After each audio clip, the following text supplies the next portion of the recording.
But speaking of AEW, though, let's go ahead and talk about Codyverse. Oh, man, that was a weird time in AEW. Let's go ahead and talk about Cody Rhodes and Brandi Rhodes. I don't know why I forgot her last name for a second, but Cody Rhodes and... Oh, no. It's Cody with Brandi Rhodes. Oh, man, if y'all were there for those weird times in AEW when they would announce both of them, but they wouldn't announce Cody's last name. Like, it was so odd. But... Cody Rhodes and Brandi had some interesting comments on their podcast, which I completely forgot to pull up like a dumbass. So we're going to start with Cody's comments, and then we'll talk about Brandi's afterwards. So Cody says, we're not going to get too far into it, but when we left the alternative promotion, we were also slightly rewritten. We were were portrayed very Dark Knight-esque. Now, I think that this is literally talking about the Batman Dark Knight movie. Now, I have written down here that Cody is basically taking on the villain role the same way Batman took on the villain role in Dark Knight, because the whole thing with Two-Face and all that stuff, like how he was before portrayed as like the hero of Gotham, I want to say. Yeah, Gotham. I always forget freaking that damn town's name. I always get it mixed up with a whole other town that Peter Parker's in. I don't know why. Mind you, I don't care for either one of these dudes, so that's probably the reason why. But, yeah, Two-Face had the whole thing with Joker, and then eventually Two-Face started going on like this whole crazy psychotic thing and all that stuff. And then Batman basically took the fall for all of it and became the didn't really become the Dark Knight, but kind of became the Dark Knight in a sense, because like obviously Two-Face was called the White Knight, so the Dark Knight, dark, evil, all that stuff. Japan, y'all really gotta stop this, man. It's not even Japan, but like Japan basically freaking started the whole thing with black being evil and all that, man. Goodness gracious. Which is crazy because America has slavery. And Europe had colonization. But anyways, with Batman, he basically took on like the whole being the evil or being the villain and all that stuff. And with Cody, I'm wondering if it's the exact same thing, because we don't really know what happened with Cody and AEW, and we're probably never going to know. But one of the things that we do at least somewhat know is that Tony Khan took a lot of the creative control away from the elites of Kenny Omega, the Young Bucks, because they were booking themselves to lose too much, like in like very big matches that Tony Khan felt like they should have won. I think one of them was the Kenny Omega Chris Jericho match, and the other one was the Young Bucks and the Lucha Bros. I guess, again, reportedly, I don't know how true this is, that he wanted his guys to go over because it's AEW's very first big event, and that they probably should have gone over. To each their own on that one. I've talked to mutuals who have said that maybe Chris Jericho was a better decision, maybe Kenny Omega was a better decision. I think the Young Bucks probably were the better decision there. I can't remember if that was for the AAA tag team championships though. If it was, then no, the Lucha Bros make the best sense. If that was for the that was for the AAA tag team champions. Yeah, because the Lucha Bros didn't get the AEW World Tag Team Champions until way later on. But as far as Cody though, I don't know if he ever took his creative control away, because of the fact that Cody eventually booked himself into like a really weird spot where he could never get the AEW World Championship again after losing to, I think, Chris Jericho. It was just like, why would you do that? It felt so weird. I think Cody's comments were that he never wanted to look like he had too much creative control, and that, you know, he was running AEW and all this stuff, and that's why he got the belt, because they really wouldn't allow him to be a babyface. I've said before, and I'll say it again, Cody, just make yourself be the damn AEW World Champion. Nobody actually cares. And then it just like, you know, it got really weird later on with Cody, because it's like Cody started like booking himself into all these like weird storylines that became so separate of AEW that it felt like Tony Khan just never took away his creative control. They took away the Young Bucks, took away Kenny Omega's, but never took away Cody Rhodes. And it's like, this dude was feuding with, what was it, Anthony Ogobo. He was feuding with QT Marshall. He was feuding with Malachi Black. Like, and they all just felt weird in a sense. They all just felt like, okay, I guess. Why are you not involved in any of the elite stuff, though? Why are you not joining up with this group, especially when you came in with them? That's a big reason why everybody wanted Cody Rhodes to turn heel, was because the elite and the Young Bucks were literally heels. You came in with them. Why are you not a heel as well? So I do understand it from that point of view. There's also the other thing, though, that I have written down here, and it's that Cody's similar to Batman. He may be taking the fall so that AEW doesn't suffer similar to Batman and Two-Face. AEW is the alternative to WWE and has a great chance of clearing every other company by an even larger gap this year, excluding WWE, obviously, and become a mainstay powerhouse. because of this, it'll be yet another place that wrestlers can go to, very similar to ECW, because if you remember that whole promo with Cody and Paul Heyman, he talked about what ECW did do for Dusty Rhodes, and I think Cody looks at it at the exact same way, that there's going to be a lot of people who won't make it in WWE that probably should, himself being one of them, that really should have made it and shouldn't have had to have left, because I thought Cody was always really great. Dashing Cody, undashing Cody, Stardust. I loved the Rhodes Scholars. Like, I loved a lot of stuff that Cody was doing. And I think Cody looks at it the exact same way, is that he shouldn't have failed. Drew McIntyre shouldn't have failed. They just weren't. I mean, well, it's not really they weren't.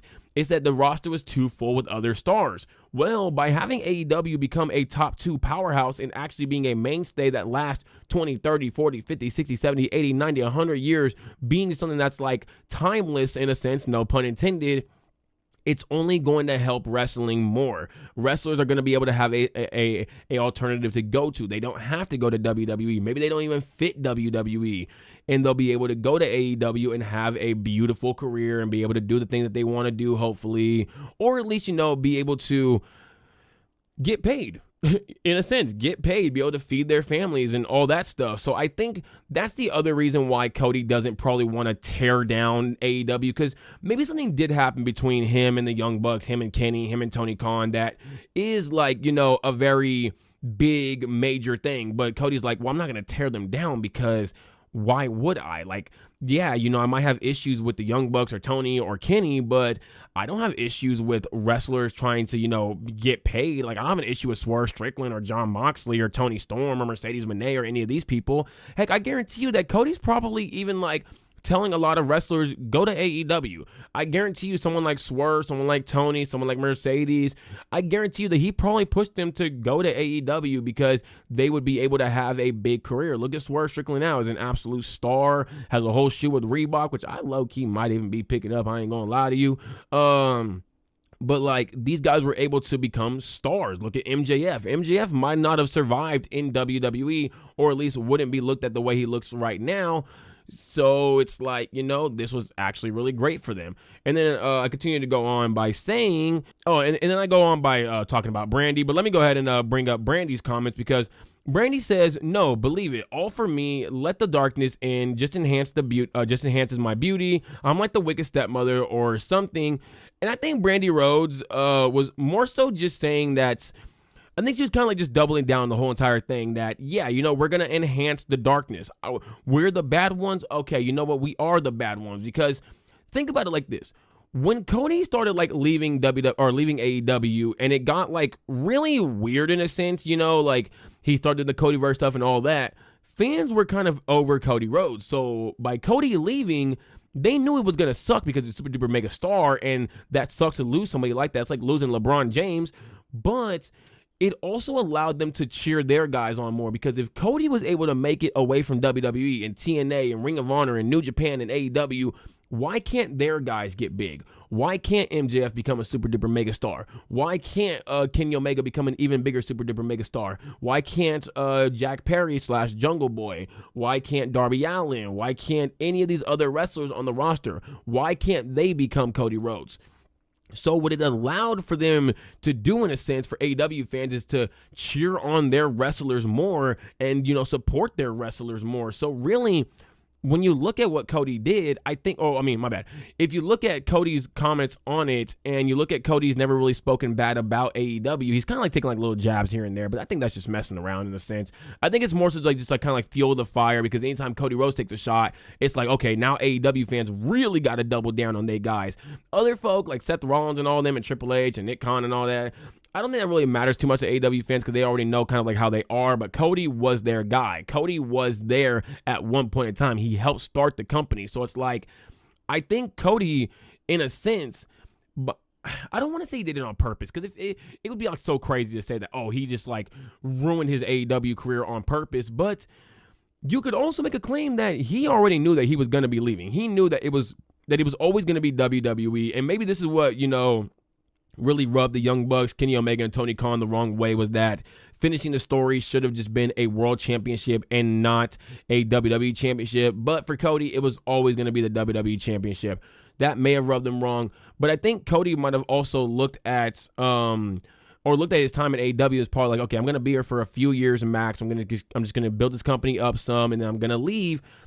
Maybe kind of, let me go out as the big bad guy. Let me go out as the most hated guy in AEW. That way, the White Knights, the MJF, the who was there around that time? The Hangman Adam Pages, the Jack Perrys, the Darby Allins, and all these other guys, they can become the stars the same way Two-Face was still looked at as a good guy because Batman took on the role of the villain. Batman took all the stuff that Two-Face did and put it onto himself. So I think that's what Cody Rhodes is just more so saying. Like, I don't think we ever really need to get the truth between Cody and AEW, because even if it is just like this was actually the reason why he did leave, we don't need to know this, because then it just ruins the whole thing. It ruins the entire thing, and AEW fans are actually going to love Cody more. And, maybe one day if he comes back, maybe they will. I don't know. Or maybe he will explain it. But if AEW fans don't have a Cody, sure, they're going to have WWE, but I think with Cody, it's just a bit more because every AEW fan wanted to love Cody. CM Punk, they kind of probably always figured that he was going to go back to WWE. But Cody was their guy. Cody was the number one for them. So, to lose Cody, it hurt them on a different level. It's like your first love, in a sense, was what Cody Rhodes was.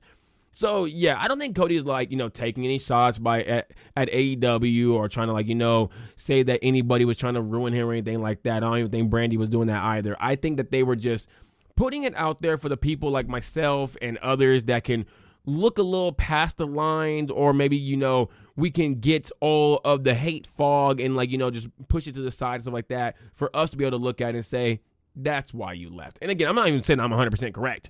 I'm just saying that I'm probably more correct than I am wrong. I will say that.